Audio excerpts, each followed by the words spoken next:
ಅಮ್ಮ ನಮಸ್ಕಾರ ರೀ. ನಮಸ್ಕಾರ. ಸರ್, ಇಲ್ಲಿ ಡಾಕ್ಟರ್ ಪ್ರವೀಣ್ ಬಾಬು ಅವ್ರ ಹತ್ರ ದಾವಣಗೆರೆಗೆ ಎಷ್ಟು ವರ್ಷ ಆಯ್ತಮ್ಮ ಬಂದೋಗಿ? ಒಂದು ವರ್ಷ ಆಯ್ತು. ಏನು ತೊಂದರೆ ಬಂದಿದ್ರಿ ಇವಾಗ?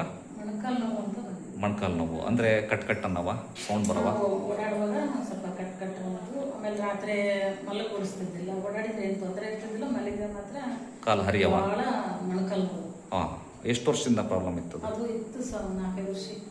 ಎಲ್ಲ ಕಡೆ ತೋರಿಸಾಗಿತ್ತು, ತೋರಿಸಿದ್ವಿ ಸರ್, ಪ್ರಯೋಜನ ಆಗಿರಲಿಲ್ಲ. ಆಮೇಲೆ ನಮ್ಮಲ್ಲಿ ಬಂದ್ರಿ. ನಮ್ಮಲ್ಲಿ ಯೂಟ್ಯೂಬ್ ನೋಡ್ಕೊಂಡೆ ಬಂದಿದ್ರಿ ಅಲ್ವಾ?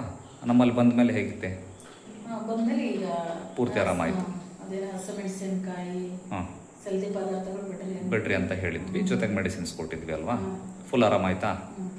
ಈಗ ಒಂದು ವರ್ಷದ ಹಿಂದೆ ಬಂದಿದ್ದು ನೀವು ಅಲ್ವಾ? ಅವತ್ತಿಂದ ಇವತ್ತಿನವರೆಗೂ ಬಂದೇ ಇಲ್ಲ ನೀವು? ಬಂದಿದ್ರೆ ಸ್ವಲ್ಪ ಮಟ್ಟಿಗೆ ಬರುತ್ತೆ. ಅಲ್ಲಮ್ಮ, ನನ್ನ ಹತ್ರ ತೋರಿಸ್ಕೊಳಕ್ಕೆ ಬಂದೇ ಇಲ್ಲ, ಬಂದೇ ಇಲ್ಲ. ಇವತ್ತೇ ಬರ್ತಿರೋದು. ಓಕೆ, ಒಟ್ಟು ನಮ್ಮ ಮೆಡಿಸಿನ್ ಅನುಕೂಲ ಆಗಿದೆಯಲ್ಲ, ಹಾಗಾಗಿ ನಿಮ್ಮ ಮಗನಿಗೆ ತೋರ್ಸಕ್ಕೆ ಬಂದ್ರಿ. ಮಗನಿಗೆ ಸೊಂಟ ನೋವಲ್ಲ ಸರ್? ನಿಮಗೆ ಸೊಂಟ ನೋವಿಗೆ ತೋರ್ಸಕ್ಕೆ ಬಂದಿದ್ದೀರಿ. ನಿಮ್ಮ ತಾಯಿಯವ್ರು ಹೇಳ್ತಿರೋ ಸರಿ ಇದೆಯಾ? ಡಾಕ್ಟರ್ ಲಂಚ ಕೊಟ್ಟಿದ್ದಾರೆ ಹೇಳಿ ಅಂತ ಹೇಳ್ತಿದಾರ? ಅವರೇ ಯೂಟ್ಯೂಬ್ ನೋಡ್ಕೊಂಡು ಮಗನೇ ನಾನು ಕರ್ಕೊಂಡ್ ಬಂದಾನೆ, ಈಗ ಮಗನ್ ನಾನು ಕರ್ಕೊಂಡ್ ಬಂದೆ. ಓಕೆ. ಅವಾಗ ಮಗ ನಿಮ್ಮನ್ನು ಕರ್ಕೊಂಡ್ರು, ಈಗ ಮಗನ ಕರ್ಕೊಂಡ್ ಬಂದಿದ್ದೀರಿ. ಆಯ್ತು, ಒಳ್ಳೇದಾಗಲಿ. Thank you.